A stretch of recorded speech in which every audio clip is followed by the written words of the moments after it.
El caso del agujero de Mel's Hole, es posiblemente la leyenda urbana más famosa de la era de la radio por internet.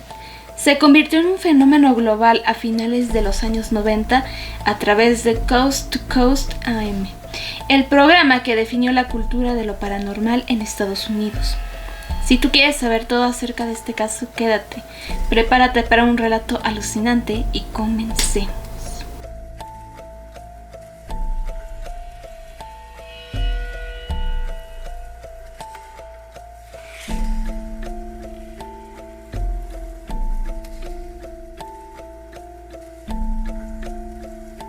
Para entender el impacto hay que entender el medio.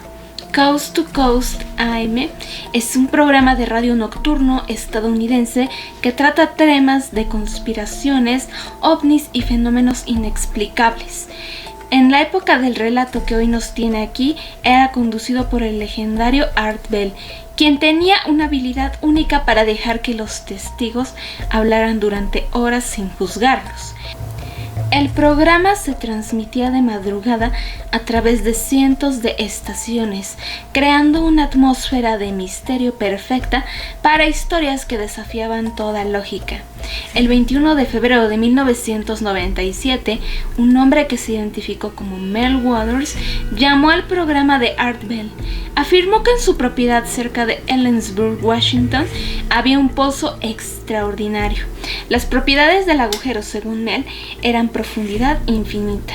Afirmó que había intentado medirlo usando un hilo de pescar con plomos. Dijo que bajó más de 24,000 metros, 15 millas, de hilo sin llegar nunca al fondo. Él no era un científico, pero su curiosidad lo llevó a tratar el pozo como un laboratorio personal.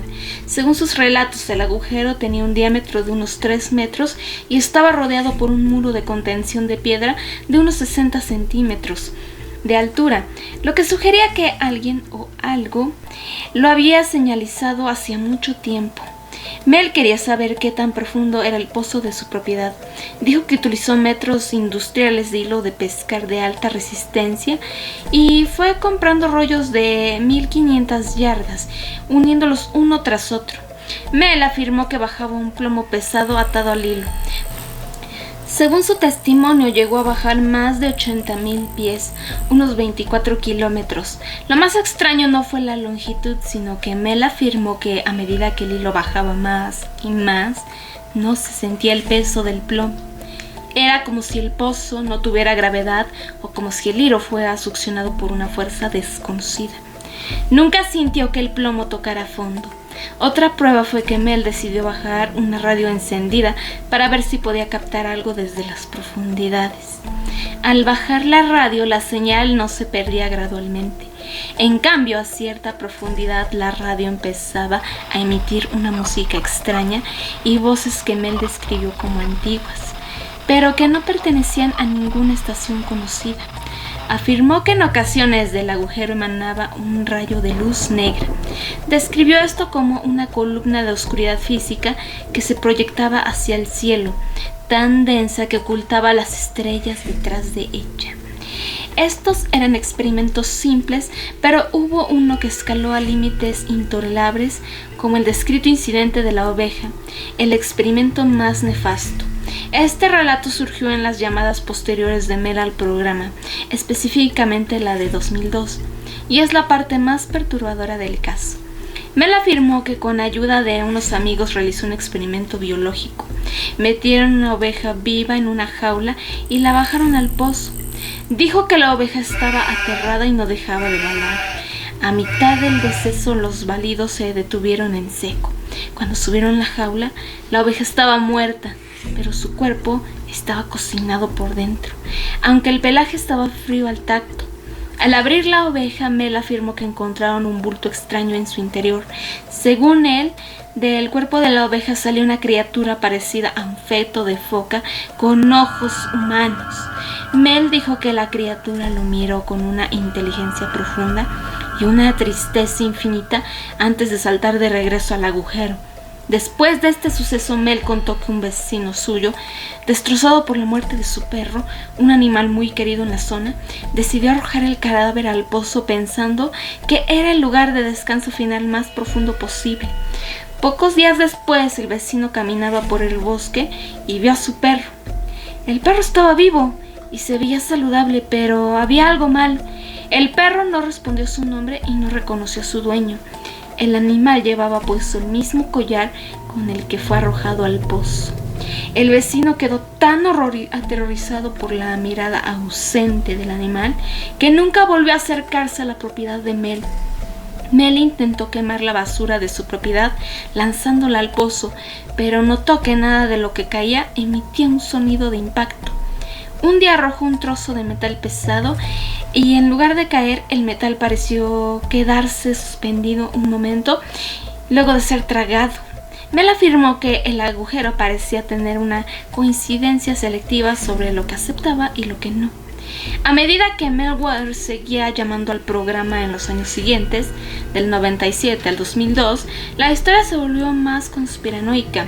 Mel Waters, el protagonista, describía ser un hombre común cuya vida fue destruida por el descubrimiento. Afirmó que agentes federales, hombres de negro, confiscaron su propiedad y lo obligaron a arrendársela de por vida, y lo auxiliaron a Australia, con una compensación económica para que guardara silencio. La llegada del gobierno marcó el fin de la época de exploración de Mel Waters en Washington y dio inicio a su fase de fugitivo y buscador de misterios. Tras ser desalojado, su historia se volvió mucho más oscura, involucrando teorías de conspiración y un segundo hallazgo aún más extraño en Nevada. Según Mel, poco después de que su historia se hiciera pública en 1997, su propiedad en Manastash Ridge fue acordonada. Relató que mientras caminaba por su terreno fue interceptado por hombres con trajes de protección biológica y agentes federales que bajaron de helicópteros negros. Le informaron que se había detectado una fuga de uranio, que la zona era un riesgo para la seguridad nacional. Waters afirmó que el gobierno no le quitó la tierra legalmente mediante una expropiación convencional, sino que lo obligaron a firmar un contrato de arrendamiento de por vida por una suma millonaria, con la condición de que abandonara el país de inmediato. Mel dijo que fue enviado a Australia. Allí pasó un tiempo trabajando en un centro de rescate de animales, específicamente con wombats. Durante este tiempo afirmó ser vigilado constantemente por asistentes que en realidad eran agentes del gobierno encargados de asegurar que no hablara con la prensa internacional. Mel Waters regresó a los Estados Unidos a principios de los años 2000, decidido a encontrar otra anomalía similar. Afirmó que a través de contactos en el mundo del ocultismo y antiguos mapas de mineros, localizó un segundo pozo en una zona remota de Nevada, cerca de la frontera con California. Las diferencias del segundo agujero fueron que, a diferencia del primero, este no estaba en una propiedad privada, ni mucho menos bajo vigilancia, lo que le permitió realizar experimentos mucho más arriesgados sin la intervención inmediata del gobierno. Este agujero también tenía un muro de piedra circular a su alrededor, lo que reforzó su teoría de que estos pozos eran parte de una red antigua y artificial. Al igual que el original, este pozo devoraba el sonido. Mel lanzó objetos pesados y nunca escuchó el impacto, confirmando que compartían la misma naturaleza física. Fue en Nevada donde Mel reportó los hallazgos más inverosímiles que alejaron su historia a la geología y la acercaron a la ciencia ficción. Mel decidió usar el pozo como un buzón. Arrojó monedas de curso legal y, según su relato, el pozo devolvió o permitió recuperar objetos alterados. Las monedas recuperadas estaban hechas de un metal que no existía en la tabla periódica. Eran tan ligeras como el plástico, pero imposibles de doblar o rayar. Afirmó que algunas monedas tenían fechas de años futuros y efigies de personas que no eran presidentes conocidos, lo que le llevó a concluir que el pozo conectaba con una línea de tiempo paralela o una tierra alternativa. Posteriormente, su supuesto hallazgo más documentado fue uno descrito en su llamada del 2002. Afirmó haber bajado un cubo para recoger muestras del fondo y de las paredes del foso y extrajo una sustancia que parecía hielo. Este hielo no se derretía a temperatura ambiente. Lo más extraño era que si se colocaba cerca de una fuente de calor, en lugar de absorberlo, lo amplificaba. Mel aseguró que utilizó un pequeño trozo de este material para mantener su cabaña caliente durante meses. Dijo que el material emitía una luz azulada y un calor constante sin reducir su tamaño. Sin embargo, advirtió que si el hielo entraba en contacto con metales específicos, producía chispas y un olor a ozono muy fuerte. Después de relatar estos hallazgos en su última llamada de 2002, Mel Waters desapareció definitivamente. En su última llamada, Mel sonaba paranoico y cansado. Dijo que el gobierno lo había localizado en Nevada tras intentar vender unas de las monedas alteradas a un coleccionista. Afirmó que estaba siendo perseguido y que temía por su vida. Como conclusión oficial del caso, nunca se encontró a Mel Waters. No hay registros de defunción ni de impuestos bajo ese nombre en Washington o Nevada que coincidieran con su perfil. Esto ha llevado a muchos a creer que Mel usó un seudónimo para ser un narrador brillante que creó la leyenda urbana definitiva para la era de la radio nocturna. A pesar de la fascinación de la audiencia de Art Bell, las evidencias físicas nunca aparecieron.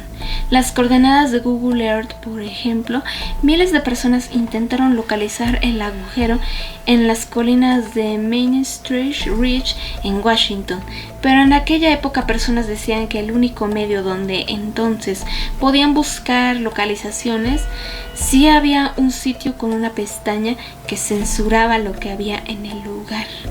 Por otro lado, algunos excursionistas reportaron haber encontrado pozos, pero ninguno con las características de Mel. Otros investigadores y periodistas locales buscaron registros a nombre de un tal Mel Waters en el condado de Kittitas y no encontraron registros de propiedad ni de residencia que coincidieran con su descripción. Científicos interesados señalaron que un pozo de 15 millas de profundidad es físicamente imposible debido al calor del núcleo terrestre. A esa profundidad las paredes del foso colapsarían por la presión y el calor del magma. La conclusión general de los investigadores es que el agujero de Mel fue un engaño magistralmente ejecutado o un ejemplo de folclore moderno. En primera está la teoría del cuentacuentos. Se cree que Mel era un narrador talentoso que aprovechó la plataforma de Art Bell para crear un mito. Su desaparición y las historias del gobierno fueron el recurso perfecto para explicar por qué nadie podría encontrar el lugar. Otra teoría que quiso darle seriedad al asunto fue la de Red Elk, un chamán local de la zona que afirmó conocer el pozo y dijo que era una base extraterrestre o un portal dimensional, lo que añadió más capas de misticismo pero ninguna prueba. Pese a todo, para algunos la falta de evidencias y la desaparición de Mel fue una prueba de que el gobierno lo había silenciado y ocultado todas las pruebas, disfrazando la verdad como un mito urbano. A pesar de todo, la historia del agujero de Mel fue una de las leyendas urbanas más escalofriantes en Estados Unidos, que dejó a muchos radioescucha, tanto escépticos como otros, más aterrados conforme las llamadas de Mel aumentaban en cuanto al nivel de terror. Una historia aterradora que fue mucho más perturbadora para los radioescucha de entonces, pero yo también espero que a ti te haya gustado. Como ya saben, yo soy Elide Lubel. Les deseo que pasen un lindo día, tarde o noche. Nos vemos en el siguiente video. No hagan experimentos en pozos dudosos y nos vemos a la próxima. Bye.